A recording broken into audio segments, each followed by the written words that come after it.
नए एकलव्य स्कूल भी मैंने राजस्थान के लोगों को समर्पित किए हैं। साथियों, केंद्र सरकार की तरफ से राजस्थान की सेवा का ये सिलसिला लगातार चल रहा है। इससे पहले कुछ सप्ताह पहले मैं बीकानेर आया था, तब भी मुझे अमृतसर जामनगर एक्सप्रेसवे और 24,000 करोड़ रुपयों की परियोजनाओं के लोकार्पण शिलान्यास का सौभाग्य मिला था। राजस्थान में अच्छी सड़कों के लिए, अच्छे हाईवे के लिए, राज्य के विकास के लिए भाजपा सरकार केंद्र से लगातार पैसे भेज रही है। जब केंद्र में, साथियों याद रखना, याद रखोगे, याद रखोगे, जरा हाथ ऊपर करके बताओ, याद रखोगे, पक्का याद रखोगे। केंद्र में जब कांग्रेस की सरकार थी तो 10 साल में राजस्थान को टैक्स की हिस्सेदारी के रूप में 1 लाख करोड़ रुपए ही दिए गए थे। बीते 9 वर्षों में भाजपा की सरकार ने टैक्स की हिस्सेदारी के रूप में राजस्थान को 4 लाख करोड़ रुपए से भी ज्यादा पहुंचाए हैं। कहां 1 लाख करोड़ और कहां 4 लाख करोड़। जब केंद्र में 10 साल कांग्रेस की सरकार थी तो राजस्थान को सेंट्रल ग्रांट के रूप में भी करीब 50,000 करोड़ रुपए ही दिए गए थे। हमारी सरकार ने बीते 9 वर्षों में सेंट्रल ग्रांट के तौर पर राजस्थान को 1.5 लाख करोड़ रुपए से ज्यादा दिए हैं। लेकिन जब से यहां कांग्रेस की सरकार बनी है, तब से यहां विकास के काम में सिर्फ रोड़े अटकाने का ही काम चल रहा है। मैंने राजस्थान सहित पूरे देश की बहनों से वादा किया था कि उनके घर तक पाइप से पानी पहुंचाऊंगा, और जब इतनी बड़ी मात्रा में आज माताएं बहनें आशीर्वाद देने आई हैं, हमने इसके लिए जल जीवन मिशन शुरू किया। आज देश भर में, आंकड़ा सुनिए दोस्तों, आज देश भर में 9 करोड़ से अधिक नए परिवारों तक पानी के कनेक्शन पहुंच चुके हैं। अनेक राज्यों में 100% नल से जल देने का काम पूरा हो गया है। लेकिन राजस्थान के लोगों को कांग्रेस की सरकार पानी के लिए भी तरसा कर रखना चाहती है। राजस्थान हर घर जल योजना में बहुत पीछे चल रहा है।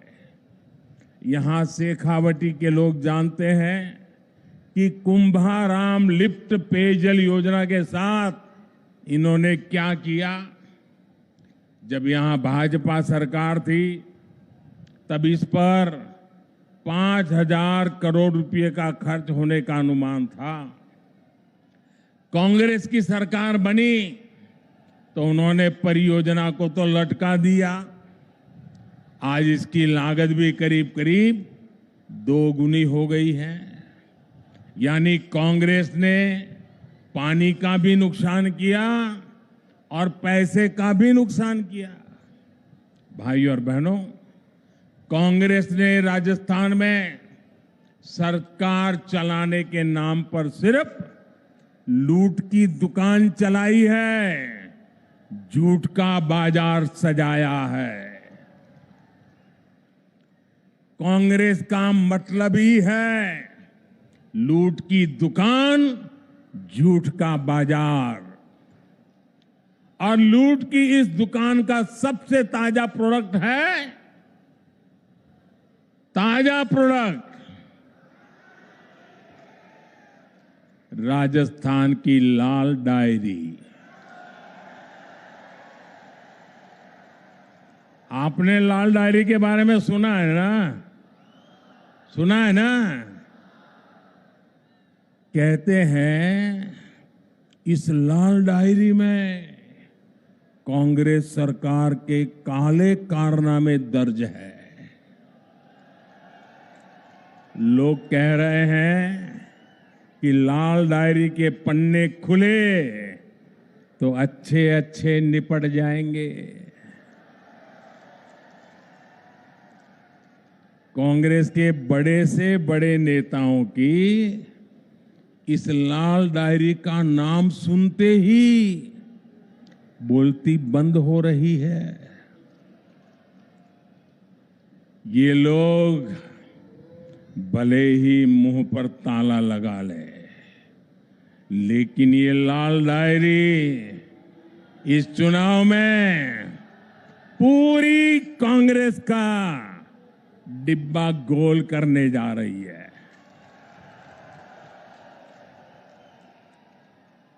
साथियों, लोकतंत्र में हर सरकार को अपने काम का हिसाब देना होता है, लेकिन क्या राजस्थान में कांग्रेस आपको अपने काम का हिसाब देती है क्या? जरा जोर से बताइए ना, ये अपने काम का हिसाब देती है क्या? जो 4 साल सिर्फ सोएगा वो अपने काम का हिसाब कैसे देगा? इन लोगों ने सरकार का हर दिन आपसी खींचतान में, वर्चस्व की लड़ाई में बर्बाद किया है। साथियों, आज केंद्र की भाजपा सरकार आपके सुख दुख की साथी बनकर आपके जीवन से मुश्किलें कम करने के लिए काम कर रही है। देश के करोड़ों लोगों को पक्का घर बनाकर लखपति बनाने की गारंटी दी गई है। साथियों, ये पक्का घर बनाकर लखपति बनाने की गारंटी किसने दी है? ये गारंटी किसने दी है? ये गारंटी को किसने पूरा किया है? भाजपा सरकार ने। देश के करोड़ों गरीबों को मुफ्त राशन की गारंटी किसने दी? किसने दी? किसने दी? भाजपा सरकार ने दी। कोरोना के काल में करोड़ों गरीबों को मुफ्त वैक्सीन की गारंटी किसने दी? किसने दी? भाजपा सरकार ने दी। देश के करोड़ों गरीबों को अस्पताल में 5 लाख तक के मुफ्त इलाज की गारंटी किसने दी? किसने दी? जन औषधि केंद्र में गरीबों को सस्ती दवाइयों की गारंटी किसने दी? किसने दी? गरीब का बच्चा भी डॉक्टर, इंजीनियर बन सके, अंग्रेजी ना आने की वजह से पीछे न रह जाए, इसके लिए मातृभाषा में पढ़ाई की गारंटी किसने दी? पूरी ताकत से बोलिए, किसने दी? किसने दी? गरीब के कल्याण के लिए दिल्ली में बैठा आपका ये सेवक पूरे समर्पित भाव से काम कर रहा है। भाई और बहनों, हमारे सीकर की पहचान तो शिक्षा नगरी के रूप में भी होती है। यहां के गांव ढाणी डॉक्टर इंजीनियर बनाते आए हैं। केंद्र की भाजपा सरकार युवाओं को शिक्षा और रोजगार के नए अवसर देने में जुटी है। लेकिन राजस्थान में क्या हो रहा है? राजस्थान में युवाओं के भविष्य से खिलवाड़ हो रहा है। पेपर लीक उद्योग चल रहा है, पेपर लीक उद्योग।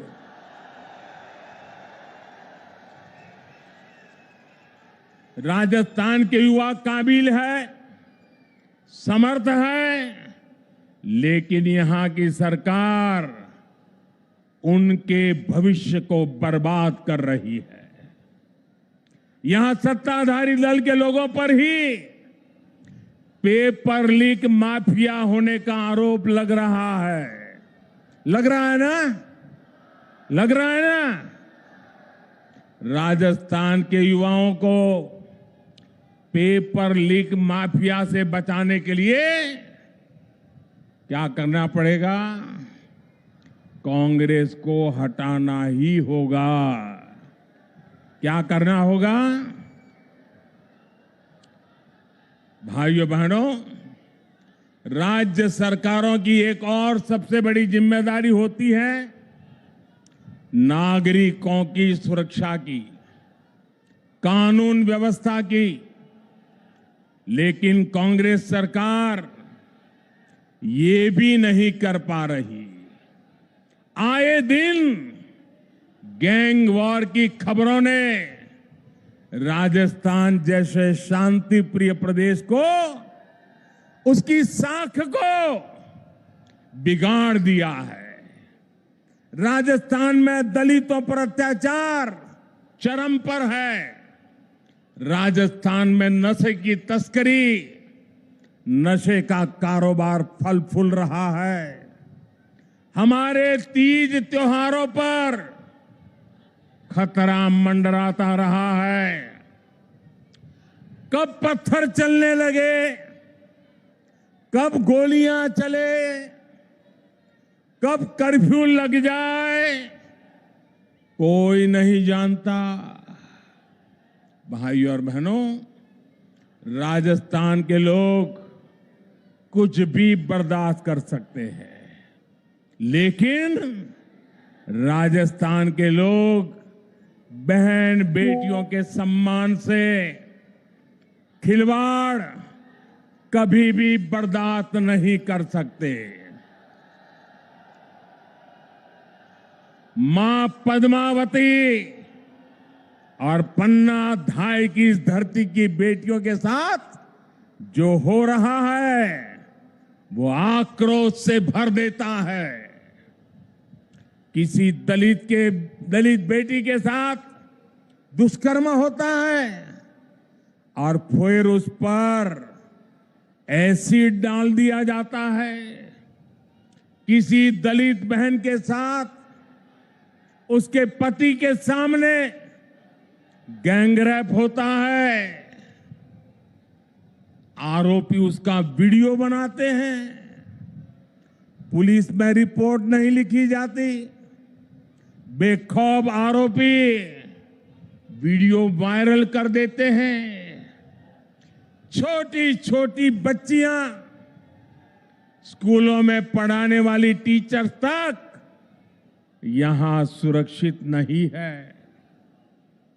और साथियों, कार्रवाई करने के बजाय कांग्रेस के नेता पीड़ित महिलाओं पर ही झूठ बोलने का आरोप लगा रहे हैं।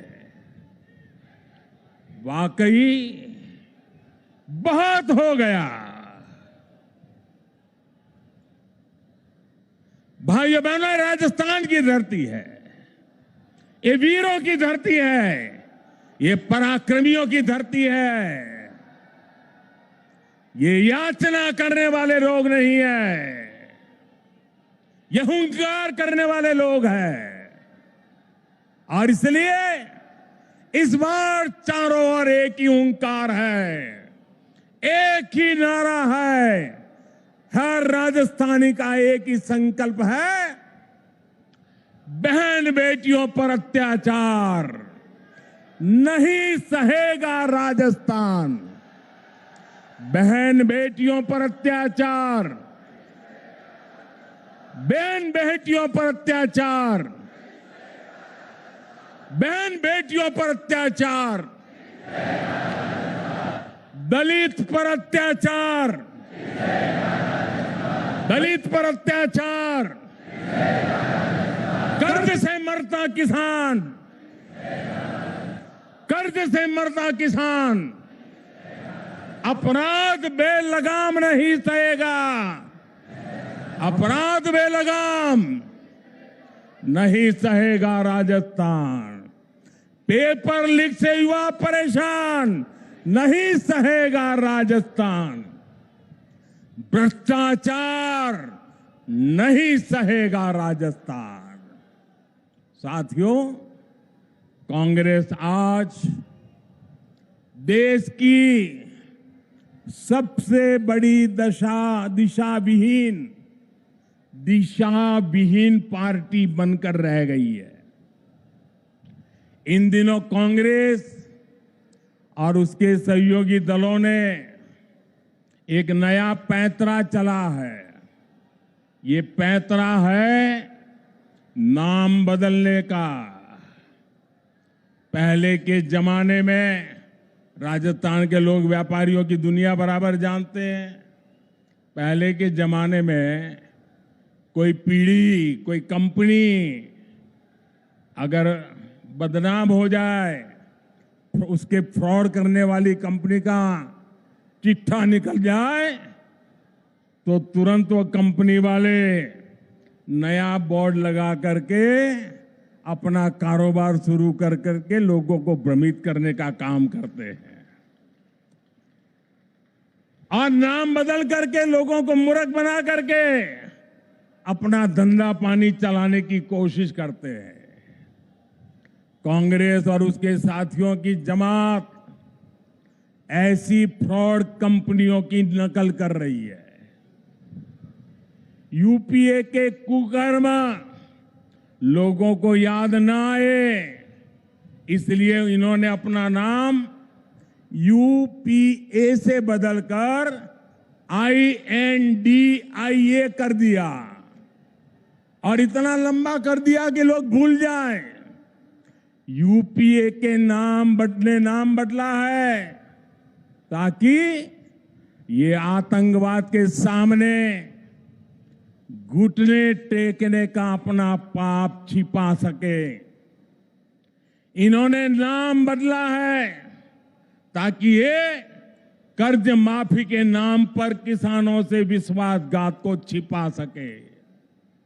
यूपीए नाम बदला है ताकि ये गरीबों के साथ किए गए छल कपट को छिपा सके। और मैं आज राजस्थान की धरती से देश के लोगों को एक और बात बताना चाहता हूं। इनका तरीका वही है जो हमेशा देश के दुश्मनों ने अपनाया है। पहले भी ये तो INDIA के नाम से आए हैं, लेकिन पहले इंडिया के नाम के पीछे अपने पाप को छुपाने का प्रयास किया गया है। इंडिया नाम तो ईस्ट इंडिया कंपनी में भी था। ईस्ट इंडिया कंपनी में भी इंडिया था कि नहीं था? लेकिन इंडिया नाम अपनी भारत भक्ति दिखाने के लिए नहीं, बल्कि भारत को लूटने के इरादे से लगाया गया था। आपको याद होगा कि कांग्रेस के शासनकाल में सिमी यानी student Islamic movement of India बना था। नाम में इंडिया था, लेकिन मिशन इंडिया को आतंकी हमलों से बर्बाद करने का था। जब इसके कुकर्म सामने आए तो सीमी पे बैन किया गया और ये बैन हुआ तो फिर नया नाम लेकर आए, उन्होंने भी नाम बदला, पीएफआई। सीमी बन गया पीएफआई, यानी पॉपुलर फ्रंट ऑफ इंडिया। नाम नया, नाम में फिर इंडिया, लेकिन काम वही पुराना। साथियों, INDIA के नाम के लेबल से ये अपने पुराने कारनामों को छुपाना चाहते हैं, यूपीए के कारनामों को छुपाना चाहता है। अगर इनको वाकई इंडिया की परवाह होती तो क्या विदेश में जाकर के विदेशियों से भारत में दखल देने के लिए बात करते क्या? अगर उन्हें इंडिया की चिंता होती तो क्या ये सर्जिकल स्ट्राइक और एयर स्ट्राइक पर सवाल उठाते क्या? इनको इंडिया की चिंता होती तो क्या ये गलवान में भारत की सेना के शौर्य को कटघरे में रखते क्या? साथियों, ये वही चेहरे हैं जो आतंकी हमला होने पर दुनिया के आगे रोते थे, कुछ नहीं करते थे। इन्हें देश के सुरक्षा बलों के सामर्थ्य पर भरोसा नहीं है। ये वही चेहरे हैं जिन्होंने हमारे सैनिकों का हक मारा है। दशकों तक हमारे सैनिक 1 रैंक 1 पेंशन मांगते रहे, लेकिन इन्होंने नहीं दिया। जो लोग टुकड़े टुकड़े गैंग को गले लगाते हैं, जो लोग भारत में भाषा के आधार पर बंटवारा करते हैं, जो लोग विदेशों से संबंध भी इस आधार पर बनाते हैं कि उनका वोट बैंक नाराज ना हो जाए, जिनके लिए राष्ट्रहित नहीं बल्कि वोट बैंक सर्वोपरि है, वे लोग आज जब INDIA की बात करते हैं तो दिखावा लगता है, छलावा लगता है, झूठ लगता है। भाई और बहनों, इन लोगों में अहंकार कूट कूट कर भरा हुआ है। एक बार इन्होंने नारा दिया था, Indira is India, India is Indira, और तब देश की जनता ने उनका हिसाब चुकता कर दिया था, चुन चुन करके साफ कर दिया था, उखाड़ फेंका था उन लोगों को। अहंकार से भरे हुए इन लोगों ने फिर वही पाप दोहराया है। ये सुधरने को तैयार नहीं है। ये लोग कह रहे हैं UPA is India, India is UPA. इनका जनता पर फिर से एक बार वही हाल करेगी जो पहले किया था। साथियों, हम जानते हैं कि आजादी का आंदोलन जब पूरी प्रखरता पर था तो महात्मा गांधी ने एक नारा दिया था। ये नारा देश के लोगों की प्रेरणा बन गया था और आजादी के आंदोलन में इस नारे ने ऊर्जा भर दी थी।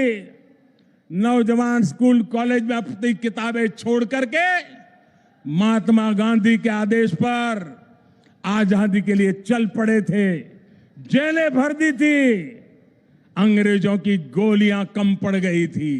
वो दिन थे और तब महात्मा गांधी ने जो नारा दिया था, आज फिर से देश के कल्याण के लिए, देश के उज्जवल भविष्य के लिए उस नारे की फिर से जरूरत है। दोस्तों, इस नारे को फिर से गांव गांव घर घर पहुंचाने की जरूरत है। वो क्या नारा था? महात्मा गांधी ने नारा दिया था,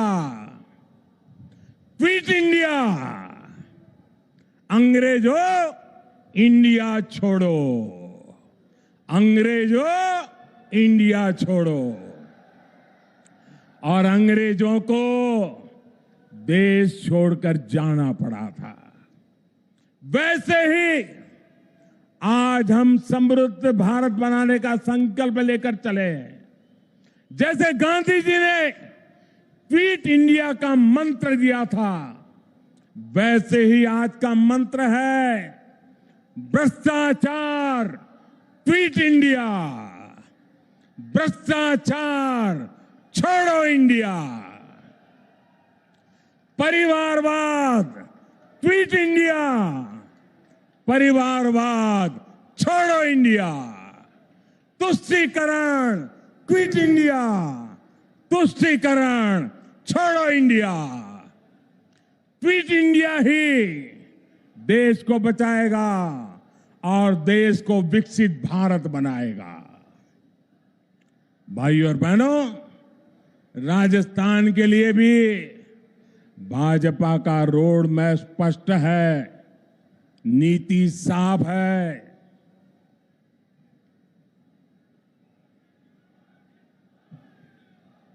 आने वाले 5 साल में जब भारत दुनिया की तीसरी बड़ी इकोनॉमी होगा, तो उसमें राजस्थान की बहुत बड़ी हिस्सेदारी होगी। भाजपा सरकार बनते ही यहां भ्रष्टाचारियों पर, अपराधियों पर कड़ी कार्रवाई की जाएगी। भाजपा सरकार राजस्थान के नौजवानों की आकांक्षा को सम्मान देगी। भाजपा की डबल इंजन सरकार बिना रुके बिना थके काम करेगी। राजस्थान के पास सामर्थ्य की कमी नहीं है। राजस्थान के विकास के लिए जैसे पूरा राजस्थान आज मुझे साथ दे रहा है, मेरा शेखावटी भी पीछे नहीं रहेगा, ये मुझे पूरा भरोसा है। साथियों, हाथ ऊपर करके मुझे जवाब दीजिए, शेखावटी की हर सीट, हर विधानसभा सीट, हर बूथ पर कमल खिला करके रहेंगे। ये संकल्प है, ये वादा है। साथियों, ये ऊर्जा पूरे राजस्थान के हर बूथ में कमल खिलाएगी। इसी विश्वास के साथ घर घर मंत्र लेके चले जाइए, भ्रष्टाचारी क्विट इंडिया, परिवारवादी क्विट इंडिया। इस मंत्र को लेकर के आगे बढ़े। बहुत बहुत धन्यवाद। मेरे साथ बोले भारत माता की, भारत माता की, भारत माता की। धन्यवाद माननीय प्रधानमंत्री जी। नारा लगाएंगे मेरे से जोर से, हर हर मोदी, हर हर मोदी, भारत माता की, भारत माता की। धन्यवाद। जय भारत।